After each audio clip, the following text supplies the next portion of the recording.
Hi everyone, I'm Jacob from How to Become, and in this video we're going to be taking a look at how to pass in-tray exercises. So the first thing to do when you're attempting an in-tray exercise is to read the background information. When heading into the in-tray assessment, it's vital that you understand the role that you'll be playing during the exercise. Everything you need to know about the role you're taking on will be made clear in the background information stage of the in-tray assessment. This will usually include your job title, the scenario, key upcoming events, the names and positions of colleagues, and more. This section may also include details on company policy or other protocols which you might need to know during the assessment. Many people might be tempted to briefly skim the background information, or skip it altogether, since the clock is ticking. However, the in-tray assessment is about more than simply completing the tasks. The assessors want you to show that you are capable of reading, interpreting, and implementing information to arrive at the best courses of action and correct answers. For this reason, you must read the background information closely so you pick up all of the key information. If it helps, underline or circle key points so you can refer to them quickly. If the background information is quite dense, quickly write down some notes containing the key details so you can refer to them easily.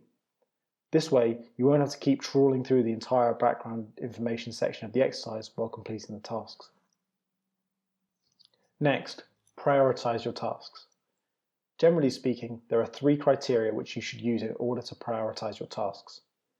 First is urgency. The closer the deadline, the sooner it needs to be done. As a rule, you shouldn't leave any of these tasks until the last minute, because you never know if another task might appear and take precedence. Complete tasks based on their urgency as much as possible.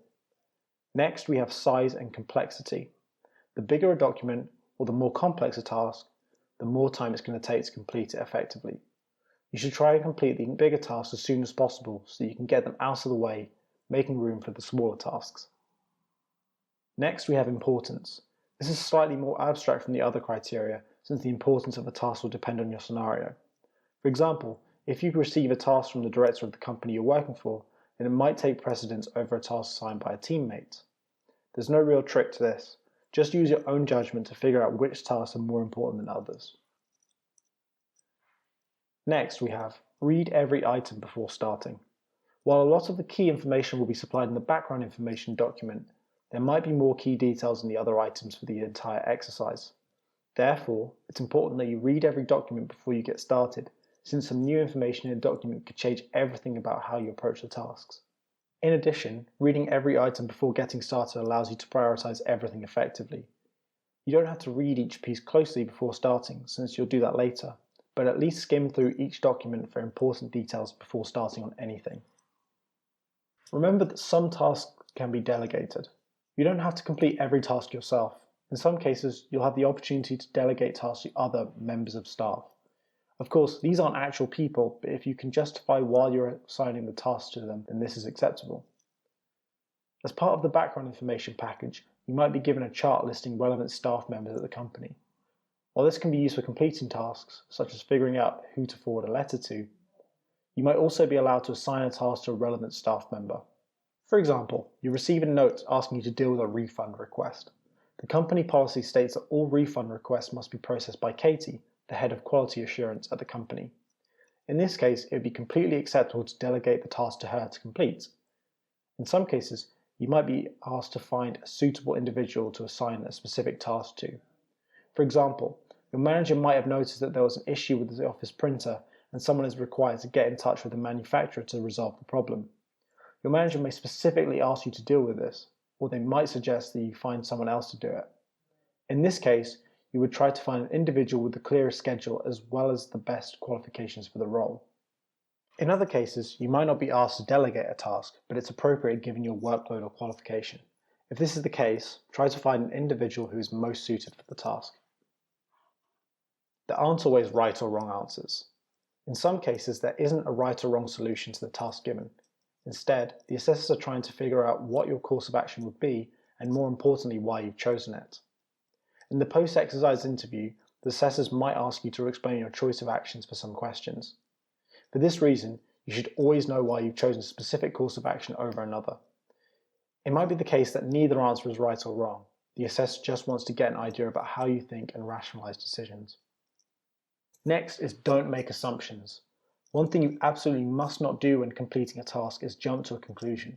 This can result in answers which aren't properly justified, which in turn can reflect negatively on your performance in the post-exercise interview.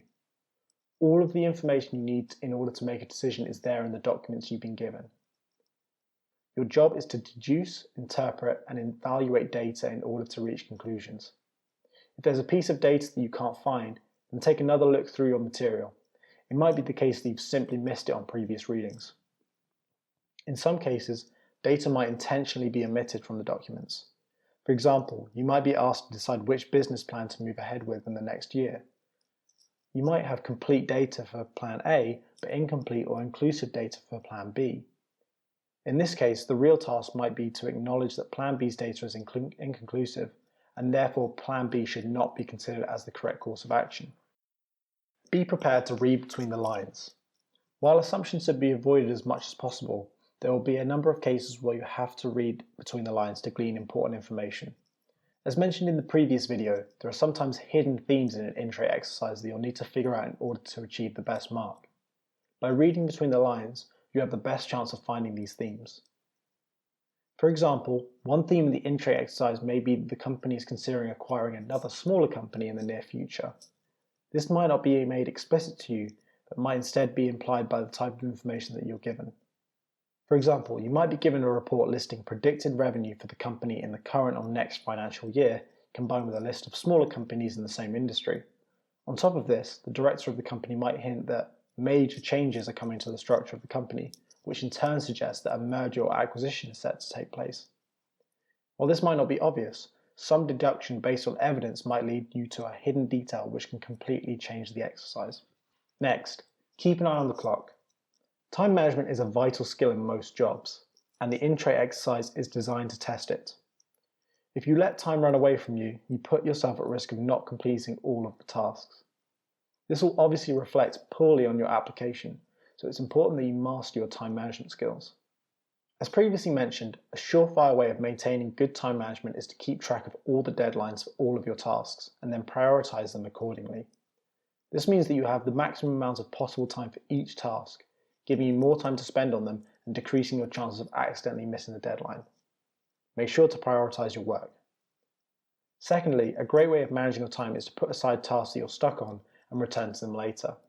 It's completely understandable to find some tasks tougher than others, but it's important that you don't waste time being stuck on a task. Instead, put the task to one side and move on to another which might be a bit easier. This way, you're maximizing your productivity. If you have time later, you can return to the tougher questions and see if completing the other tasks has helped your position at all. And finally, keep calm. Above all else, it's important to keep calm. Your mind is the thing that processes all of the information in the exercise. Therefore, if your mind isn't in the right place, it'll be more difficult to understand and complete the exercise. One of the things that the in-tray exercise is trying to assess is your ability to work under pressure. Therefore, it's completely normal to feel nervous before and during the assessment. However, it's important not to turn those nerves into stress. Here are some things to bear in mind when trying to maintain composure during the in-tray exercise. First, everything you need is in front of you. Unlike other tests, where you might need to revise specific facts in order to pass, there are no such requirements in an in-tray exercise. In-tray is not judging what you know, it's judging how you think. Take a few slow, deep breaths and start reading through the information that you've been provided. Secondly, you're capable. If the employer didn't think you'd be up to the task of in-tray, the likelihood is that you would not have made it this far in the application process. In-tray isn't necessarily about passing or failing, it's more about getting information on how you work. Therefore, just be sure to be as calm as possible while you complete it. And finally, don't panic if you miss a deadline. Missing a deadline is far from preferable, but don't let it completely knock you on tilt afterwards. One missed deadline can have a psychological snowball effect as you become more and more panicked.